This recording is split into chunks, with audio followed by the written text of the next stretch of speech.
দেখুন চলে এসেছি সকাল সকাল আবার পরিদার দোকানে, শুধু মাংসের পিস করছে সেটা দেখতে থাকুন, ভিডিওটির সঙ্গে থাকুন। আর মাংসের কোয়ালিটিটা দেখুন, দারুণ দারুণ। এটা হচ্ছে সামনের দাঁত না নাকি পরিদা? সামনের দাঁত, সামনের রান, সামনের রানে মাংসটা কিন্তু তবে বেশ সফট হয়। হ্যাঁ, দারুণ। আর পিছনের দাপনাটা পুরো সলিড টাইপের, হ্যাঁ শিবরা শিবরা টাইপ। আমার মেটে দিও না কিন্তু। হ্যাঁ দেখুন, যেটা বাদ দেওয়া সঠিক একদম বাদ দিয়ে দিচ্ছি। দেখুন ইট পিট পাঠিয়ে সমস্ত কিছু বাদ। ওই মোটা আটটুকু একটু বাদ দিয়ে দাও। দেখুন এইটা, হ্যাঁ একটুখানি নিচের থেকে বাদ দিয়ে দাও, পুরো মোটা হয়ে যাবে। বাস বাস, এবার সিনা দাও। ওইদিকে সিনা নেই গো, এইটা দিলে ভালো করতে বস।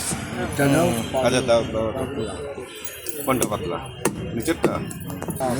চাপ, না চাপের না মাংস। দিলে ভালো হতো, কেটে ফেললে তো। এটা চাপের মাংস। হ্যাঁ গর্দানটা আবার খুব ভালো, গর্দানের মাংসটাও বেশ। এর হাড় মোটামুটি চিবিয়ে খেয়ে নেওয়া যায় নাকি পুরোপুরি? পরিদা একদম নরম মাংস। দেখুন অনেকে ভাবেন যে হয়তো গর্দানের মাংস পুরোটাই হাড়, ওইটুকু দাও আর দিতে হবে।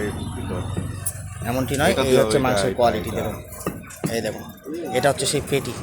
ওই পুরো গর্দান দিয়ে তুমি 1 কিলো বানিয়ে দিলে বস।